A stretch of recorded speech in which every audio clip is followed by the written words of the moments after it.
حضرت علی المرتضیٰ فرماتے ہیں سیدہ فاطمہ نے کبھی مجھے کوئی کچھ کہا ہی نہیں، کبھی فرمائش ہی نہیں کی۔ ایک دن بیمار ہو گئی تو کہنے لگی، میں قریب بیٹھا تو میں نے کہا فاطمہ زندگی میں تو نے کبھی کچھ نہیں مانگا، اور عزت والے باپ کی عزت والی بیٹی، میرا دل کرتا ہے کوئی فرمائش تو کرنا۔ حضرت فاطمہ کہنے لگی علی اگر ایک انار مل جائے نا، اگر ایک میرا دل کر رہا ہے اگر ایک انار مل جائے، ایک انار مل جائے تو طبیعت چاہ رہی ہے انار کھانے کو۔ مولا علی شیر خدا فرماتے میں گیا، ایک انار خریدا بازار سے، 1 دینار تھا میری جیب میں، انار خرید کے جب واپس پلٹا نا تو کہتے ایک بوڑھا شخص، ہونٹوں پہ کمزوری، آپ فرماتے میرے باپ دادا کی عمر کا، لڑکھڑاتے اس کے ہاتھ اور کہنے لگا علی میں بھوکا ہوں کئی دنوں کا۔ حضرت علی فرماتے میرے پاس وہ 1 ہی دینار تھا جس کا انار آ گیا، کہتے میں نے اسی وقت وہ انار نکالا،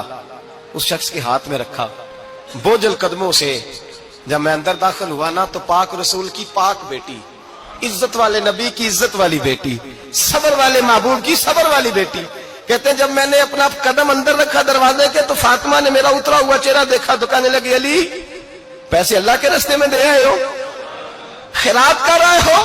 حضرت شیر خدا رضی اللہ تعالیٰ عنہ فرماتے ہیں میں فاطمہ کی طرف دیکھا تو میں حیران ہو گیا، میں نے کہا فاطمہ تجھے، کہنے لگی مجھے یقین ہے آپ انار لینے گئے تھے، آپ نے خرید بھی لیا تھا، اور مجھے پتا ہے علی میرے ساتھ بے وفائی ہو ہی نہیں سکتی، یہ کسی سوالی نے مانگ لیا ہوگا، علی آ جا، مجھے انار کھانے سے وہ سکون نہیں ملا جو تو اللہ کے راستے میں دے آیا ہے تو سکون ملا ہے، کھانے سے نہیں ملا جو تیرے دینے سے ملا ہے۔ مولا علی کہتے ہیں صبر کر کے میاں بیوی بیٹھ گئے تو دروازے پہ دستک ہوئی، کہتا میں اٹھ کے دروازے پہ گیا تو حضرت سلمان فارسی دروازے پہ کھڑے تھے، انہوں نے نا 9 انار مجھے دیے، کہنے لگے نبی پاک نے بھیجے ہیں، یہ 9 انار ہے نبی پاک نے بھیجے ہیں۔ تو حضرت علی شیر خدا فرمانے لگے ہمارے نہیں کسی اور کے ہیں، ہمارے نہیں کسی پڑوسی کے ہیں، دائیں بائیں دیکھ رہے، کہنے لگے نہیں تمہارے ہی ہیں، فرمانے لگے نہیں میرے ہوتے تو 10 ہوتے،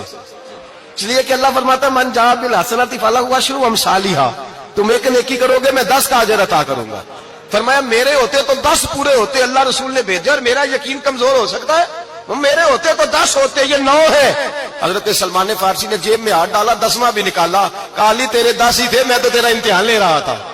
10 ہی تھے تیرے۔ یقین کی دولت زنجیریں کاٹ دیتی، یقین کی دولت انسان کو نواز دیتی۔ جب تو لڑکھڑاتا ہوا آیا ہے، میرے نبی پاک نے فرمایا یوں نہ کہا کر کے یا اللہ چاہے تو دے چاہے تو نہ دے، جب مالک سے مانگ تو کہا کر یا اللہ تجھی سے مانگنا ہے، میں لے کے اٹھوں گا، تو مجھے دے گا۔ فرمایا جتنا تیرا یقین کامل ہوگا اتنا ہی اللہ تجھے جھولی بھر کے عطا فرمائے گا۔